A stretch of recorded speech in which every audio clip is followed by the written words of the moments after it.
Hello. Welcome to the How to Make a Map panel. Basically. Is that what it's called? Yes. Learning how to make Minecraft maps. Greetings, welcome. How many of you guys in here have made Minecraft maps? Oh, excellent. We're in good company. So we're going to learn a lot from you.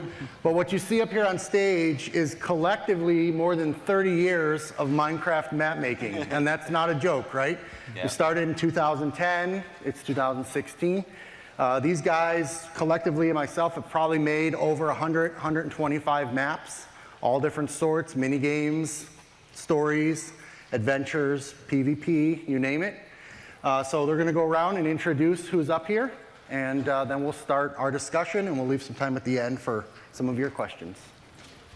And hello, everyone. My name is CDF Demand, or other known as Hans. In my Exponential Experiences map series, I've made 7 maps like Facility Fall and Lift 9, played by Captain Sparkles, and yeah, other experiences like light shows and other mini games. I'm Cordy at the Pie. I made the puzzle branch for the popular map Diversity 2, which currently holds the world record for most downloads on Guinness. I also made a map for Realms called The Present Factory, and I'm actually releasing a map tomorrow called Valley of the Kings, which is kind of a PvP capture the flag type deal. I'm Unlikely Waffle. I released my first map back in May 2015 called Core, and since then I have made several more maps, and right now I'm currently working on my sequel to that first map, Core, which is currently unnamed, but I have been working at it for a little over a year now. A couple of my maps have been played by large people, like Core was played by Captain Sparkles, and then another one that was Santa's Gamble was played by Minecraft Universe, and a couple other people I can't remember the name of. Here you go. Okay, hi, I'm Dragnos. I've made a few maps. Recently released something called The Fire of London. Before that, completed something called We Are the Rangers, which is like an African safari type map. I also do a lot of the maps for the Wonder Quest series. I don't know if anybody watches Wonder Quest here at all. Yeah, yay. So yeah, I've kind of do a lot of most of their maps. Yeah, and just general do some tutorials and teach kids how to kind of do it themselves. Hello, everyone. I'm Jiggerbov. I've made many maps: SimCity and Minecraft, Simburbia, City of Love, Aaron Mansion Adventure. Right now, I have a map on Realms called Infinity Dungeon, which, if you have a Realm, you can download and play, and it's a lot of fun. I've got over 10 million downloads across all of my maps. I've been doing this thing for a really long time. My name is Moshe. I am a consultant for Minecraft Realms. I look at all the maps that people like this make, like people like you make, and I help you make them better, and when they become good enough, we put them on Realms. I'm so impressed by the kind of maps I see every single day. People are making games with Minecraft, and these are the people that will tell you how to do that and how to do it really well. He's our hype guy. All right, and my name is Ars Malik, all out of seats, so I'm going to walk around up here. But I've been making maps since early 2011. I've had a hand in solo or making collaborations with these guys in about 30 plus maps. Some of the notable ones would be Grinchmas. Most recently, I put out a map called Wendy, which is pretty interesting. Mars Mission is another older map that I've been part of. And of course, Simburbia and City of Love with some of these guys. All right, so maps don't make themselves. Today we're going to walk through kind of what it is to make a map from scoping, from design, from build, from testing, and each one of us is going to kind of cover a portion of that.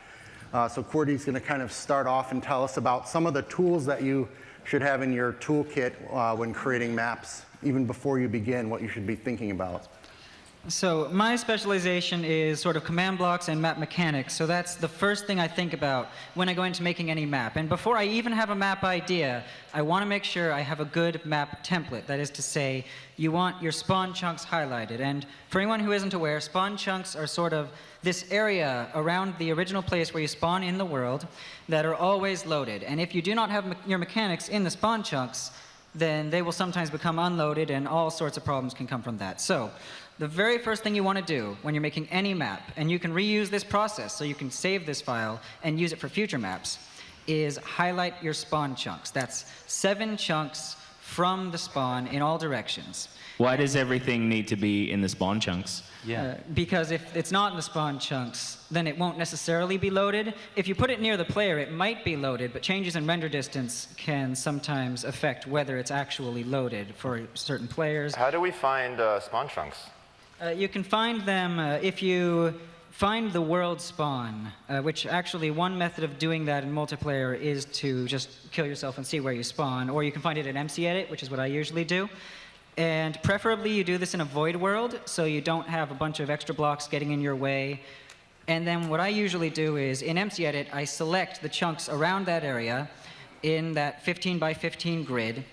And you can make it 16 by 16 if you position it properly, but you can find all sorts of information about that on the wiki. That sounds very technical. Do you have to do that to make a map? You don't have to do it necessarily, but for more technical maps, it is very helpful. Cool. If you go into the world presets on the super flat world, there is a preset called Void World that Sarge created.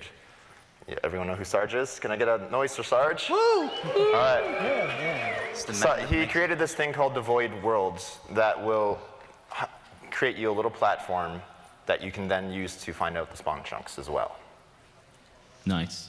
Nice. Yeah, I haven't actually seen that preset yet, but I haven't played with that. There you go, huh? Yeah, it's very I mean, you've convenient. had yours for so long.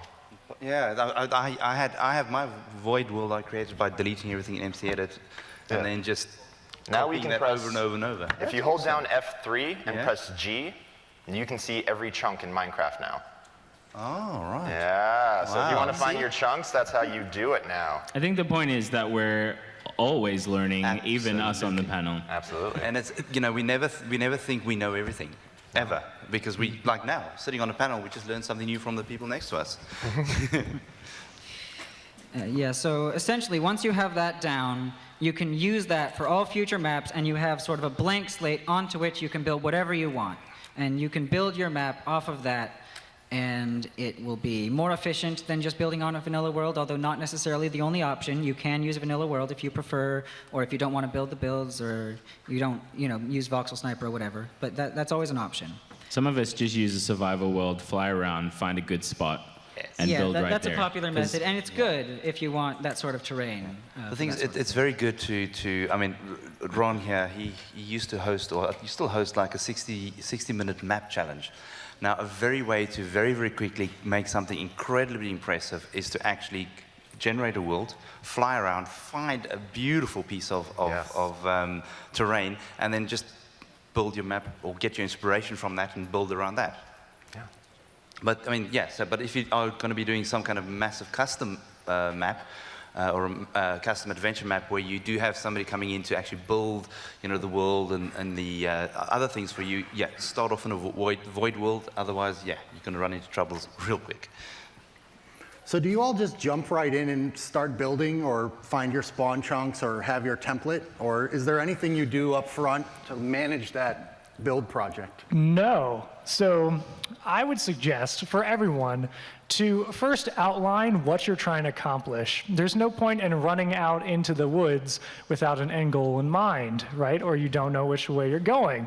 So be it a story that you're trying to tell, or a mini game, or maybe a parkour experience, I would outline everything that you wanted to do, establish what kind of settings you need, establish the size and scope of your map, so that when you have the whole to-do list done, right, you have yet to place a block, you've got the to-do list, and you know exactly what needs to be done.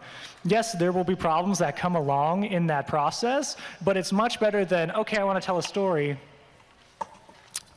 That doesn't sound very fun. How do you make that fun? Yeah. That's a good question. So, yeah. Okay, so map making is hard, right? It's a grind. You start and then you end, and there's a lot of time in between those 2 points.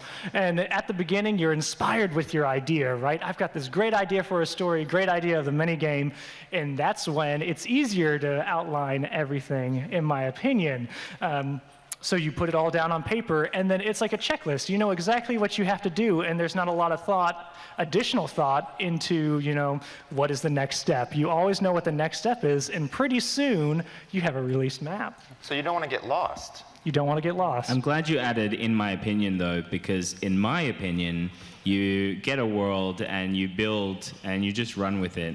None of my maps have ever started with any sort of a plan at all. And maybe you can see that in there, or maybe you see something that's exciting and you never know what's going to happen around the next turn. See, for me as well, a lot of my maps, my personal project maps, just started off with new features that was added, and suddenly I could do something I couldn't do before, and the map from there on just grew. It was like, oh, look, I can do this now, I can have this cool mechanic, but now I need to build, Gotham City, because, I'm Batman. That sounds a lot more fun. But doesn't that have the risk of scope creep, though? Of course it does. What is All scope maps creep? I have huge problems with scope creep. Yes. Scope creep is when you have an idea and you have a thing that you want to accomplish, and then you think, oh, wouldn't it be cool if you did this? Oh, wouldn't it be cool if you got a new sword? Oh, wouldn't it be cool if to get that sword you have to craft a thing to get it, but to get the thing to craft it you have to kill the thing and then create a simulator of some sort. But I think the big point here is that each of us will have a different way of working. We each have, this is the thing, our maps are incredibly different from each other. If you look at our maps, I mean, it's totally different. It's because it's our personalities that goes into that map. It's we take out our heart and we put it down there and it still beats, oh, sorry, wrong analogy. I've played that map, though. Yeah, so what about you? What's your method? Have you? I pretty much, oh yeah, I should probably use a mic. Mics usually help a lot more. So I just start off by brainstorming a small idea that I have and see how I can expand that.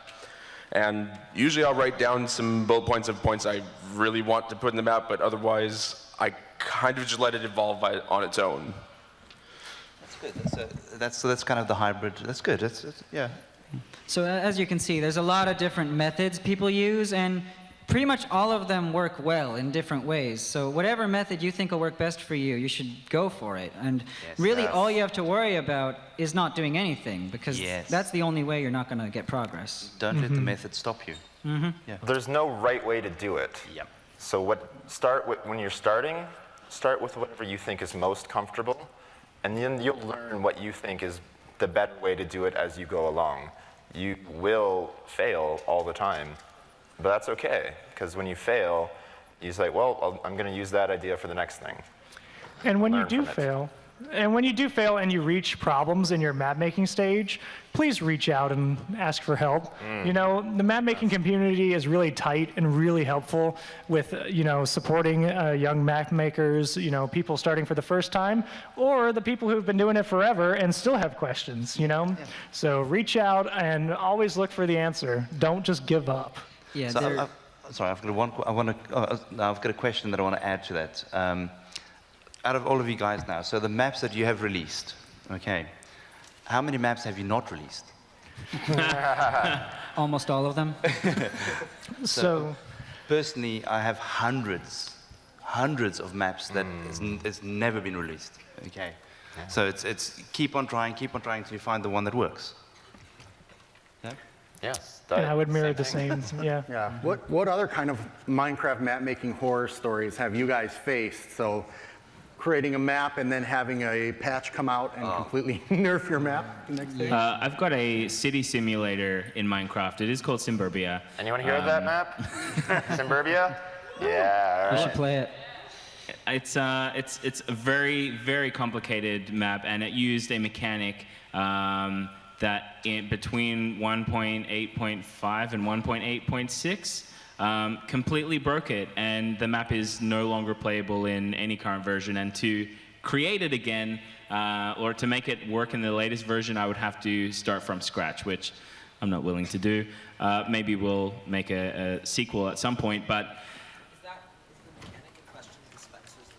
the mechanic in question. The question was, is the mechanic in question was the dispensers? Absolutely. Dispensing command blocks was a thing that was there, and it's no longer there. So completely having to rework that. So that was a sad time.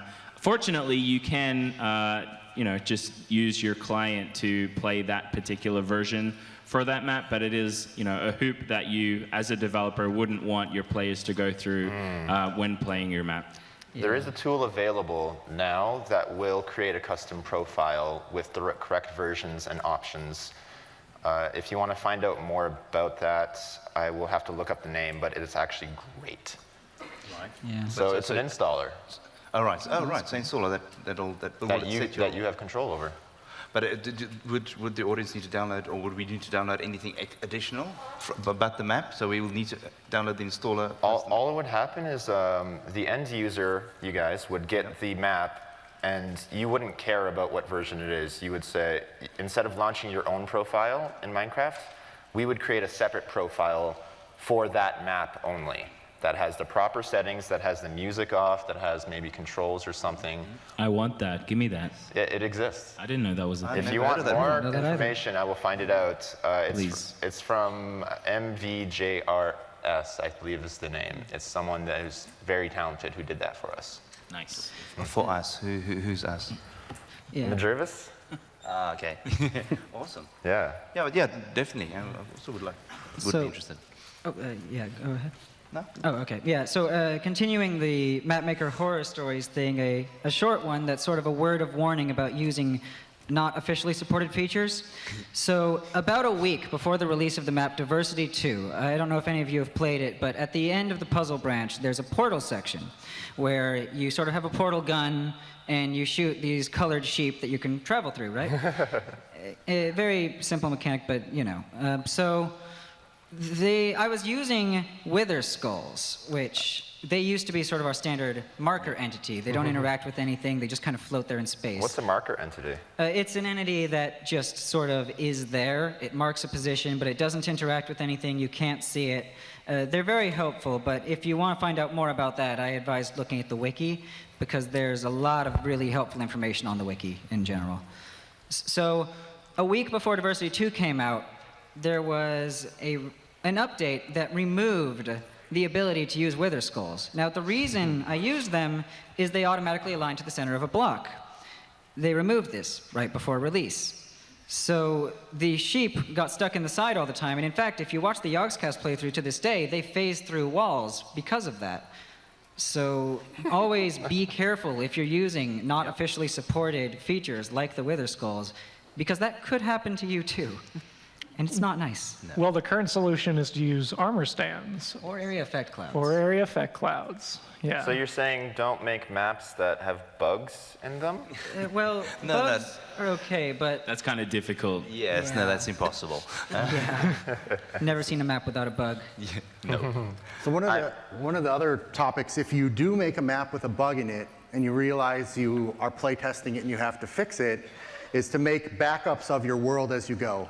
Now, this may seem like you're taking yourself out of the process and it's extra work, but I cannot tell you how important it is that when you're making a map, you do whatever scene you're working on, exit the game, save it, copy that folder, rename it, version whatever, and then open the new folder and continue from there. Yes. Because you will type something like fill 0 to 1,000 and wipe out your whole map with air blocks. Or kill at E. Dun dun dun. Or you might do that I've on seen it purpose. happen. You might do that on purpose.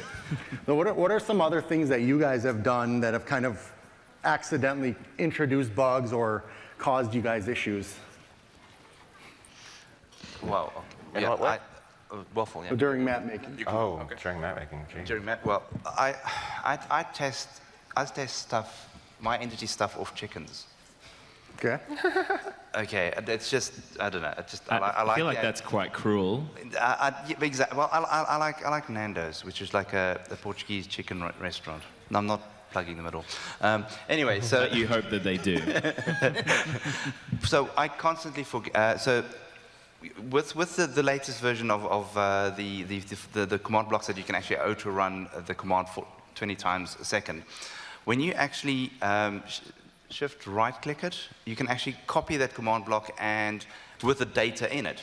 So while you're working, you always would make a copy of a command block and place it down there, and then quite often I would copy one of these command blocks that kind of summons a chicken. and then put it down on the wall, and it'll just Hundreds of chickens. yes. Yes. It's even worse when you accidentally make something with exponential growth, because that will crash Yes. everything, and there is very little you can do to stop it.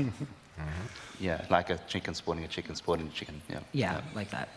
One thing I've learned to do is to actually, if I'm in creative mode, keep a sword on my hotbar, because if you're in creative mode and you right-click or left-click with the sword, it won't break a block. Whereas if you're working on a bunch of command blocks and you accidentally punch one, and you can't remember what that particular command block did, that can be very painful as well. Yeah, I used to do that, but I actually recently found a program called Smelt, where instead of typing the commands into individual blocks, you can type them into notepad files, and you can sort of have rows of commands like lines of code in a notepad file. And you run just a simple command prompt program, and it gives you a little one command installer type thing, and you can just stick that in a command block and press a button. So if you accidentally break one of those, you can just refresh it from the notepad, which it also helps you have a lot of backups of your work, which is very important. If I asked you to make a spleef game, how quick would you be able to do that now? With Smelt, maybe an hour or two, depending on how complex I want to make the lobby and stuff. Right. Yeah, Smelt makes things super easy now. Without Smelt, that would probably take me 2 days, maybe a day, 8 hours, let's say. At least. So that is pretty wide difference, 7-hour difference. Not to mention bug fixing. You want to Yeah. find out like if a scoreboard's being modified or if you made a typo somewhere, just Control F. So much easier. How long does it take to learn Smelt? It's basically just rows of command blocks. There isn't a whole bunch of pseudocode added, so it's very good for people who only know command blocks, so they can just dive right in. Does anyone here make models? Hands up for models. All right. It is JSON. Models use this language we call JSON. And for Smelt, you add a line that says these next command blocks are going to be this kind of command block. And then the next line, you just write down what's in the command block. And that, we found, has increased the workflow. I'm not worried about carrying a sword in my hotbar. I'm not worried about breaking a command block because all of my command blocks are laid out in a text document. So I can see everything I need to do right in front of me, instead of going to each command block when I want to figure out what I want to do. Smelt is amazing. So I'm a new map maker, and I don't know what a command is, but I know that I need to know commands in order to tell a good story, right? To make things happen. How in the world do I learn how to do commands? Well, YouTube. There's a lot of different tutorials. Personally, I think that which tutorial you should use depends on sort of what person you are, what your level of experience with other programming is. If you're sort of already familiar with other programming languages, then I highly recommend Dr. Brian Lorg on 111's tutorial, which you can find on YouTube. It's great. I don't know, are there any other tutorials for like people who don't know about programming that you guys would suggest? I started with Dragnos. He's sitting over here. I know, right? But the wiki is also a great resource that lists out every command in Minecraft, and it tells you exactly what it does, right? And what's really important when making maps is you have to understand someone has already done it, right? If you're trying to make a portal gun, someone has already created a portal gun. But have they made a map with a portal gun? That's the question. So when you go to make your map about portal guns, you go look up the YouTube video and say, okay, how did they do it? How can I improve it? And how can I implement that in a fun and engaging way in order to make a map that multiple people will enjoy? So if you know what you want to put in your map, you can go look up how to do it through multiple different resources. I found it really scary to start making maps. How do you make that easy? Oh, just do it. I know it's scary, but it's like everything else. Is go watch go watch YouTube videos, see how they do things. Actually experiment. Because as you experiment with these things, as you find out what all these commands do, you'll slowly but surely start realizing how to put the things into an order that'll do what you wanted to do. Yeah. So it's very scary to make a map, but just don't let it stop you. Just start small. Yeah, start small, absolutely. And the thing is, your first map might not be good, your second map might not be good, maybe even your third, but eventually you will improve over time if you just keep doing it. Absolutely. Because you learn from other people playing your maps. And, you know, the first time you release a map, you thought this would work, but then it doesn't, right? And you didn't play test it the first time, right? You didn't ask for feedback. But, you know, you release a second map, and this time you're like, oh, maybe I'll hand this out to some of my friends to play test and see what they think, right? And they're like, hey, you know, this isn't good, or I didn't understand what to do. And then you're like, okay, well, I'm going to take your feedback, I'm going to make some changes, and then now what do you think? Do you understand it now? And, you know, you get better every time you do that, and your product gets better, your map gets better. Absolutely. Don't be afraid of criticism. Yeah. At all. Take the criticism on board and improve. Yeah. And Scratch is the best on Twitter, wants to know, when is the best time to let go of an idea if it's not working out for you? It's when it's not fun to make anymore. Okay. You're doing this for fun, right? Some people log into Minecraft to make a world. Other people to log in to make a house. Some people decide, hey, I want to make something for someone else, and I want them to play it. And you can choose to keep getting better, but if you're just not having fun, maybe put it down and just try a different game so you can get it re-inspired. You can always pick it back up again.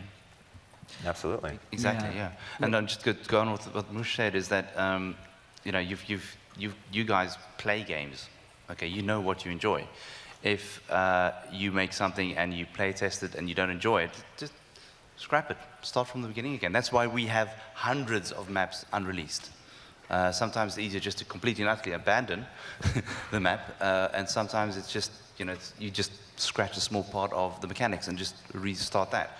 But that's one of my biggest issues, is constantly breaking down what I've built and starting it completely and utterly from scratch again, just because it's not that experience that, it's a gut feeling, it's not working. I guess that's one way to do it. I always ask myself, Sounds painful. all for the axe. I ask myself, oh, why am I not enjoying this map if I'm playing testing it? Yes. And I don't just scrap it. I think about, okay, what would make this fun, or what is not fun about this? And can I save it? And if I can't save it, then I'll just shelve it, and maybe I'll have another idea another time that says, oh, right, that'll save the game. That will save the game. And then you feel so much better because you feel smarter than you were before. Maybe someone else can save your game. Yeah, Yeah, that's another maybe. thing. Yeah. Ask for help. Good And idea. I know, for a sort of extreme example of this, there is no limit to the amount of time you can shelve a project and still come back to it. The map I'm releasing tomorrow is actually a Broken Buttons map. They're a build team. They built some other maps. But it's a Broken Buttons map that was built in 2013, which they built a map for the MINECON for 2013. I didn't know that. Wow. Yeah, so it was deal. built in 2013 for Play Minecraft, and they never used it. So it was just sitting on a shelf. It was just a shelved project for 3 years before I finally saw it and thought, you know what? Let's take this thing, dust it off, put some mechanics in it, and see how it works. And, you know, it actually works pretty well. So there is no limit to how long you can wait to pick up a project again. But that's not to say that you should drop the project at the first sign of, you know, problems, right? Or the first challenge. You know, have some grit in it. You know, you have a vision to release something that tons of people will enjoy when it comes out. So at the first sign of conflict, don't be scared to reach out for help, to get through the problem, work through it, ask for help on the problem, because you'll find on the other side, it's really worth it. Yes. Yeah, I mean, if you don't have anyone to turn to, just ask any of us on Twitter. I'm sure we'll respond. Absolutely. Yeah, speaking of Twitter, so Nope Name asked, how do map makers influence Mojang and future MC versions? So I think you guys have probably all tweeted or tried to get something in the game that's not already there, but what's the best way to kind of have that dialogue? The thing is, the Mojangsters actually watch a lot of YouTube videos. If you guys, was anybody at the 1.11 feature update? Yeah. So there they said that they watch, and they confirmed that they watch a lot of videos. And I would like to think that they see us try and do something, and they see we failing, and then they would think, oh, well, you know, this might work, or this might, you know, they might actually change things for us. So I've heard of cases like that where we've tried to do something on a map, it didn't work, we completely and utterly hacked it, and then within, within the next update, a fix for that was provided. But also always reach out via Twitter. Twitter's not a good place for bugs, it's a place for hugs. Yeah? Yes. Yeah. There is official, I mean, Mush can definitely tell you more about where to go for, there's places you can request features and things like that, official places.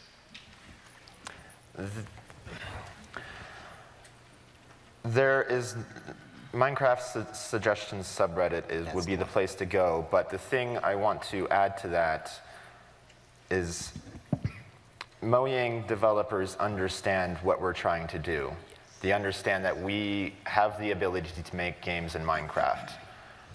The position that Sarge has taken, and he has said this, if I think you cannot do it, I will try to add a feature so you can. But we can do a lot. We can do pretty much everything now. So I would sooner ask a map maker, how do I do this, than I would go to Mojang and be like, please add this because I need it. Because we can do ray casting in Minecraft. That means the game knows where the character's looking. And that's really hard to do. That's really difficult, but we've done it. And that's brilliant. So go to a map maker, go to a channel, go to help places first and say, I want to do this. I want to make a ball that bounces.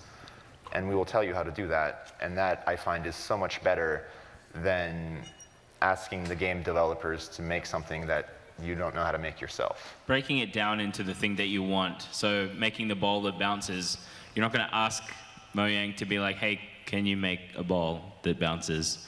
You need to ask, can I make this ball bounce? And the answer is no, because there's cubes. All right, so we talked about a lot of stuff from scoping to design to building. Like, what do you guys think is the most important step, though, in putting a map together? Testing, absolutely testing. You need to test. Can we get cheers for that, please, for testing? Yes. Test more. When you think you have tested enough, test more. And don't test just at the end. You know, you should test your mechanics early on, and if things that aren't working, change them. Test throughout the entire development cycle to make sure that things are working, people are understanding what's going on, that they're getting it right, and that you can have fun in this environment. Once you've completely exhausted all of your testing, get someone else to test it. And then tell them to keep testing it until they've broken it, give you back all the feedback, and guess what you're going to do once you've fixed all the things that they reported? You're going to test it again. When you say test, that sounds really boring. It is. It is. Well, it depends. I've had some very fun tests recently, because yes, it is just going through the map, seeing if you can break it, seeing if there's any way around your goals or whatever. But ultimately, you are playing the game, and especially in something like a multiplayer game, it's a different experience every time. So it's still a lot of fun to sort of see what you have built come together and see people enjoying it, and it's your first chance to sort of get that feeling that we all as map makers aspire to get, where people are enjoying something we have created. Are you saying then play the game? Yeah, you play the game. So we've been saying test a lot, but really, make your game, play your game, make your game, play your game, play your game, play your game, play your game, then watch other people play your game. And that's fun. That's the fun part of testing. And people don't really think about that when you say testing. They think, oh, I gotta sit there and I gotta make sure that they don't break it. But you just play the game, and then you ask people, please play this game, and you don't talk to them. You just watch them play your game. And watching someone else play something you made is the most wonderful feeling I have ever experienced in my life. You can talk to them after they're done, finish your game, though. Yeah. You don't talk to them just after they're done. Stop talking to them forever. Don't give them hints or anything at all while they're testing. Because it's a very, very valid point. I mean, I've recently been making a lot of linear adventure maps, and it's incredibly important to watch somebody play it to see how they tackle it. So I gave it to somebody to play, and they were just opening all the doors. It's like, well, why are you doing that? Because they're there. You know, so watch how they interact with the map while they're testing. Very, very important. Never give them hints. So you're saying players will do what you least expect? Absolutely. They will do the worst thing you can possibly want them to do. All the time. Even And things you can't imagine. It's not the worst thing, it's just not what you expected them to do. I made a map, 10 minutes long, I thought. If you're good, 5. Gave it to Ron Smelik over there, 30 minutes. I'm slow. What can I say? What do you guys do when the player doesn't do what you expected them to do? How do you solve that problem then? That depends on exactly what the player is not doing. Ultimately, you have to change the map in some way or sort of adapt your map towards this goal. And you have to take that into account. Take into account where the player is going to be going, what they're going to be doing, what they think they're supposed to be doing, and all of that. And that's why testing is so important. It will bring your map to a polished shine. So you're saying it's not the player's fault, though? No.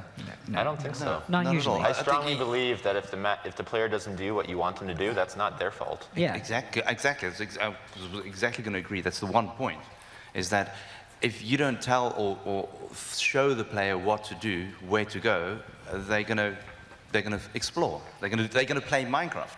And there's, just to be clear, there's a big difference in discovery and having a player learn through the course of your map and not explicitly telling them every single thing that they need to do, but giving them hints or information so that they can have that discovery on their own. That's very difficult to achieve, but extremely rewarding when you give these hints and then you see the player fall right into exactly where you wanted them to go. Players don't want the answer. They want to figure out the answer. Yes. Yeah, and some players, like me, I review a lot of maps, so I'm often trying to find things wrong to give these guys feedback. So like in 2011, I played Jig's Arenev Mansion Adventure, and one of the very first things I noticed is that in these different valleys where the story takes place, I couldn't get out of them because he purposely took the time to go in and build all the ridges 2 blocks high at the time and move the houses away from the ridges so that I couldn't jump off the house and out of the map. And I've seen, when I've given my maps to Jig, one of the first things he tries to do is also jump out of the map. So if you're looking for like some common things that you want to safeguard against, think about the player's path, how easily they could get lost by not being kind of breadcrumbed where to go. What are some other things that you guys have seen players stumble that maybe educated you in future maps? Where do I go? Sorry, go ahead. Okay. There's been a few mechanics that I've put, especially my first map core, that I thought were really obvious, and then people were like, how do I get past this? I have no idea. So basically just make sure they know what they're actually supposed to be doing, and don't just assume that as well. Because if you add any kind of custom mechanic into the map, it can be as simple as navigating by opening up a map, or if you drop something, something else happens. Remember, the player is used to playing Minecraft. If you add anything new into the map, they will not know that unless you somehow teach them. And once again, I'm going to say teach and not tell them, because as Mush was saying, is even the teaching needs to be an experience. Even learning how to play the map should be a fun part of it. And once you've taught them how to play the map, then you can start with all the nice, juicy stuff. Yeah, show, don't tell. It's true in storytelling, and it's true here too. Yeah, I think a really good example is Super Mario Brothers. Has anyone played Super Mario Brothers before? Okay. Everywhere. So, Everywhere. there's a couple. On the very first level, you're in a blank. There's just a floor, and you can go forward. That's all you can do. You go forward. There's this little thing crawling on the ground, a Goomba, and you run into it. You die. You have learnt now that you can't run into the Goomba. As you approach the Goomba the second time, you try your buttons, because there's buttons on that controller, and you can jump. You jump, and it's made in a way that you accidentally, if you try to jump on the Goomba, hit your head on the first question mark block that's there. Out pops a coin. Cool. I'm going to get that coin, and I'm going to kill the Goomba at the same time. You have just then, in the first 10 seconds, learned how to play every Mario game from then on. Amazing, right? Like that, when you hear that for the first time, I bet you've never, I've never thought about that before. Wow, that's incredible. And they only said level 1-1. There's no words. There's nothing that says press left on the controller to go left. What happens if I hit other blocks then? Now that you told me the coin's going to pop out, what about if I hit my head on the other blocks? Well, you just better try and see what happens. Ah, okay, I'll do that. You put that question in the player's head, and I love that part of it. Exactly. So- It's like the question Mark Block asks the player a question. If you want to see a great example of showing players rather than telling players mechanics in games, Half-Life 2, every new mechanic they introduced, every new weapon, and every new interaction, they would show the mechanic in a space that was safe for the player, right? You would see it up on the wall or whatever. You could test out the mechanic in a safe environment to understand how it worked. And then they would place the player in the conflicted areas with the enemies, and the player already knows how to do it. So, that's a good way. Yeah, Valve does that a lot. In fact, if any of you have the game Portal, which I'm sure many of you do, it's a very popular game. Portal? Portal? All right. Yeah, we got a lot of Portal players. So in the config, there's an option to turn on developer commentary. And what I advise you all do, because map making is essentially game making in Minecraft, is turn on the developer commentary and replay Portal. And listen to all of the developer commentary, because the people at Valve are very good at this, and they go into a lot of detail about how they are showing the players how to play the game. Like how they have a ladder to bring your attention up, or how they have the first portal gun on a pedestal shooting so you know what it does. You just talked a lot about games that weren't Minecraft. I thought we were talking about how to make a map in Minecraft. But that's the best way to learn how to make a map in Minecraft. It is. Right. By playing other games. Yeah, by playing other games. Yeah, exactly. Would you say almost that maps are games in Minecraft? Pretty much, yeah. Ooh. Maps are games. I like that thought. That seems like fun. What do you guys think? Are maps in Minecraft games? Can we get a cheers for that? Yeah? So we got a little tepid, not quite sure yet. We're going to get there. Thanks, Ron. Yeah. So I'm going to head to the center mic if you guys want to line up if you have questions for them. But while I do that, they've talked a little bit about how to build maps, how to think about maps, how to test maps. How do you put them out there and get people to play them? So after you do your extensive testing, right, you're good, right? You're like, okay, I'm going to release this thing. And there are a lot of channels in which to release a Minecraft map. You can zip it up, host it on a digital file download service such as Dropbox or Mediafire, and then you post it on different media channels such as Twitter, such as the Minecraft forums, MinecraftMaps.com, Planet Minecraft, all kinds of places. Just get your map out in front of as many people as possible. And depending on your size of audience, you could even have your own website like www.jiggerbov.net, where you can get those maps. Yeah, if you're an especially prolific map maker, that's an option. Wait, I just released my map. Am I done? No. Oh, of course not. Why not? You So gotta promote it. one thing first, before we answer your question, also make a trailer for your map. That is incredibly important, because people need to know what they can expect to experience when playing your map. So a trailer is very important. Doesn't matter if you've got 0 subscribers or 1 million subscribers. It's important that you actually have videos, screenshots, all of that for your map. And then get that out there as well. Just tweet it and go Why into is communities. that important? Yeah, But tweeting it and getting it out there, or Well, what do we get out of it? That's marketing. yeah. Oh, it's marketing. It's marketing. So you're saying It's not really what it's not what you get out of it. It's not what we as map makers get out of it. It's what the audience can expect. So it's actually they, in the end of the day, the people who play your map get to decide whether they're actually going to spend the time to download that map. So the more you can do to actually entice them to play the map, that's why. Beautiful. And then once someone does play your map and you see like a Let's Play on YouTube, even if it's a really small channel, anyone who has touched your map and that you can directly reach out to, please just say thank you. You know, just a little thank you for playing. What was your favorite part? Was there anything that you think I needed to change? And I know I've learned so much about map making just from getting people's feedback through replying to YouTube videos. Oh, and fix bugs. Testing doesn't end just because you've released the map. No. Yeah, update it to be workable. That's another reason. Well, another reason why I watch a lot of the Let's Plays is to see how other people break it, because you can only test so far, but testing never ends. So what you're saying is help the player play your map as much as possible. Yeah, exactly. Yeah. Looks like we've got a bunch of questions coming up. Okay. What do we got? So if you can say your name and question. Hello, I'm Is it on? Yep. Hello, I'm Christian, and have you ever used World Edit for on your maps?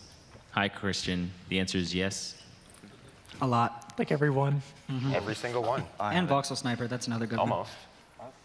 Well, the thing is, recently, a lot of the maps I worked on, I don't actually really do the large-scale building. But my own personal maps, I don't use World Edit. I use MC Edit and World Painter. Oh, interesting. All right, my name is Eli. One of the things you were talking about before is that whole map maker community. What's the best way to like reach out, ask questions, talk to other map makers about those types of things? Twitter. Twitter. Yeah. Yeah. Or Minecraft forums, Reddit. Yeah. There's, What subreddits do you recommend? Minecraft maps. Yeah. Oh, there's a Minecraft map subreddit. Who knew? There is Also, like Smelt, where do you get it? Is it free? It's free, yeah. You can get it at smelt.nasp.com. You might want to remember that because it's actually really hard to Google Smelt Minecraft and find, that's a very specific tool. You want to spell GNASP Yeah. and smelt. So you'll want to remember that URL because that's the best way. Multi-platform, Mac as well. Yeah. Yes, I it's a believe command line tool. Awesome. Thanks. Thank you. It's kind of Just as close as you can. All right. Hi, I'm Sky, and I was wondering, how do you guys organize like lots of people in like a map project? Like, do you use any like tools online, or do you like delegate responsibilities or something? First of all, I like the pose. It's a nice pose. quite a nice. Looks good. Slack is a good one for multiple people. It's a good communication tool. Trello is another good one. Anyone else use anything else? Trello, I'm an Discord. absolute... Trello, the nice thing, Trello, and Google Docs. Okay, Yeah. because Google Docs allow you to actually create forms. So when somebody plays your map, you can actually create a bug form for free online, which they can log in, and they don't even need to log in. They just list the bug, say what the problem is, hit send, and you've got a bug report. So Google Docs definitely as well. Yeah, one thing that I did when I first tried to do a collaboration was to just give my co-map makers a world and say, this is my general idea.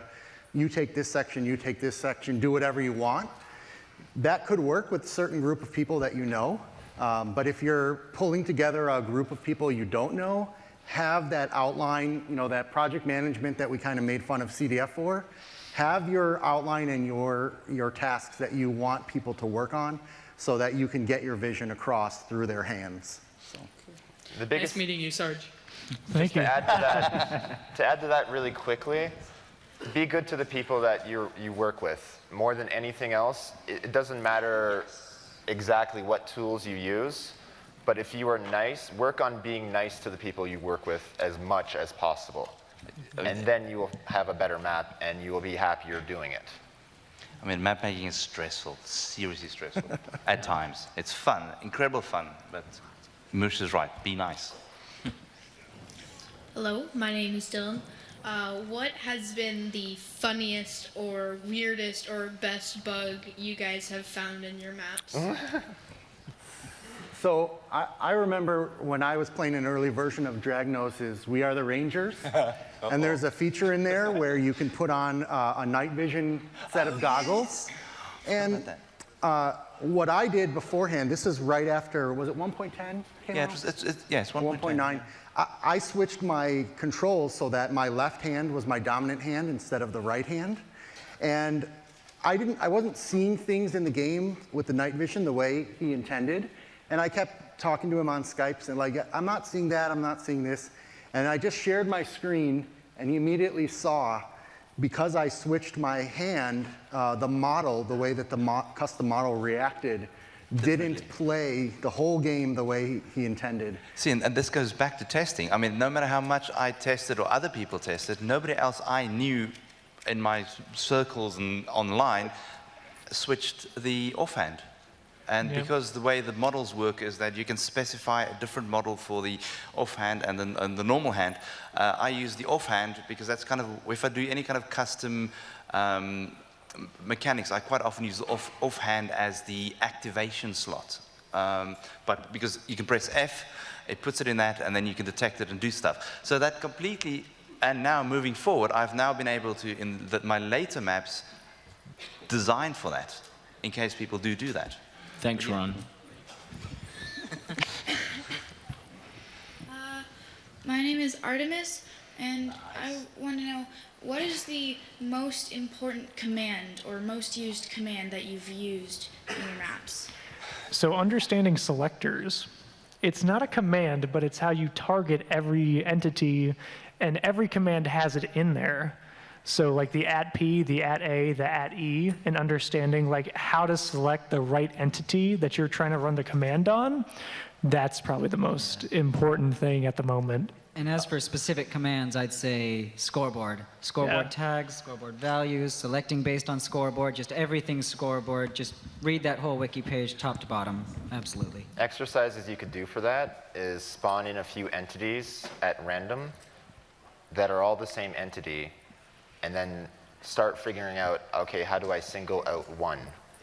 That, if you learn how to do that, and just run that exercise over and over and over, you'll learn everything you need to know about selectors. Yeah. I personally like /kill @E, but Don't do that. Don't do that, No one do never. that. Thank It just you. started off. No, you're good. My name's William, and Hi, I was William. wondering, so what would you say is the best technique for like a draft? Like, do you do a draft for each map, like a smaller version of the map with the mechanics, and then you just kind of test it in that draft? I've done that, yeah. That is a great question. It's Very pretty good, useful. thank you for asking that. So if you follow me on Twitter or watch my videos, when I start making maps, I start playing in a flat world. I just start playing with mechanics. So, for example, with We Are the Rangers, I just played with the animals. You know, how do I make the animals walk? So I build all the little separate pieces on separate worlds. And when I'm confident that I'm not going to completely and utterly blow up the world by what I'm doing, I start assembling them in a main world. So from my point of view, yes, I mock up the separate mechanics in completely different worlds. prototyping. Yeah. Cool. I have a testing world as well that I test all my commands in, so basically what he said. Yeah, the number of times I've broken my testing world. Yeah. Thank you. Thank I you. spend a lot of time figuring out what is the least amount of work I need to do before I can actually test. Remember? Test. What is the least amount of work I can do before I can test my map or play my map? And then I only do that. I don't care about what it looks like. I don't care about how bad or inoptimized it is. I just want to make the game. I want to play the game. I want to enjoy playing the game. So figure out what the least amount of stuff you need to do to actually start and end your game, and do that. So I'm just going to go back. I used to work in kind of like software development companies, and there was always a phrase that the developers had, a slogan. It's 1, make it work. 2, make it fast. 3, make it pretty. Yeah. Okay, so those are the 3 steps. Make it work, make it fast, make it pretty. Hi, I'm Olivia, and I have a question. What would you say, like, when you have an idea, a small idea, sorry, I can't talk. Do you have, like, a process that you go through to make that idea a bigger idea? You have a small idea? Kinda. Stay with the small idea. Yeah. Don't go bigger. Well, I mean, like, expanding it and making it more detailed Okay. to actually develop it. I ask myself questions. I just sit there and I talk to myself. And my partner doesn't like it when I do that. She walks into the room and blah, blah, blah, blah. What are you doing? I'm talking to myself because I have an idea, but I can't figure it out unless I keep talking. How about you guys? The other way is, brainstorm it. So to make a small idea big, run it by a couple of people. Be like, hey, I want to have a bricklayer who builds bricks and needs to create those bricks before putting them into a path. And then talk to other people and be like, yo, does this sound fun? They're all going to be like, no. Or they're going to be like, yeah, let's have a bunch of other people, help this person make bricks to make the path longer or to add a conflict or something like that. So there's tons of different ways. What about you, Drake? I like to keep just a log file of ideas. Sometimes I just throw little ones in there, and after a while, I'll start to kind of connect them together, and then it forms a bigger idea. So, but I'm going to go back to what Mush said in the beginning as well, actually, is if you have a small idea, keep it small. Execute, make that idea a reality. If that idea works, it will by itself, just by the act of you creating and making your small idea, it will increase. And if it doesn't increase, that's fine, because you know what? Tomorrow morning, you're going to have another idea. Thank you. Thank you. Thank you for that. That was great. That was a great explanation of what I wanted to say. I think this is in the running for the best pose. Sorry. Yes. My name is Tyler, and my question, I'm not going to do this. My question is, you mentioned within an update from, I think you said 1.8.5 to 1.8.6, it just completely destroyed one part of your map. I want to go to the flip side of that. What's a feature that came in, your favorite feature that made an impossible situation like now unlocked to you? Pretty much every update has one. The quickest easy one I can think of is clone. When Sarge said, hey, there's a clone feature, a day later I had made Infinity Dungeon because I'd always wanted something like that. Targeting entities. When that came in, targeting entities. Targeting. Targeting entities. Target the microphone. So when they brought in the feature where we could actually use the @E to target entities to do stuff, that completely and utterly changed everything. Yeah, and I never released it, but I used to make a theater, sort of a lighting tech demo, I guess, with the backlights and the curtains and all that jazz. It was just a personal project of mine. But I finally finished it with all these really, really complicated piston mechanics that I barely squeezed into the space, and I wasn't able to do a lot of stuff. And in the next update, they released Redstone Lamps. With every new release, I mean, even what we saw at 1.11 today, we're automatically thinking, we're like, how could we make cool games with these new features? We get excited about them, and then we're like, what can we do to exploit these? Anyone think the illagers are cool? I do. Oh, yes. I think they're going to be awesome. I'm really excited about making maps with illagers. I think, so that was, it's a cool name. And we look at those and we think, how can we manipulate those for our own nefarious purposes? I was immediately like, oh, look, new little flying things that hurt you. I can't wait. Yes. Thank you. Thank you. I think we just probably only have time for one more. We have a minute and a half. Yeah, the last one, and then you guys can come up and ask after.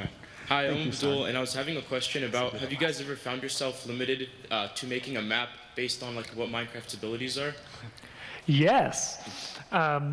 What's interesting, though, is that, okay, you have the grand idea, and then you're like, man, wouldn't it be cool if it did this? Well, the game doesn't support this. But what is the next step back that I can get it close enough that it's still a cool experience? And that's a lot of what we do.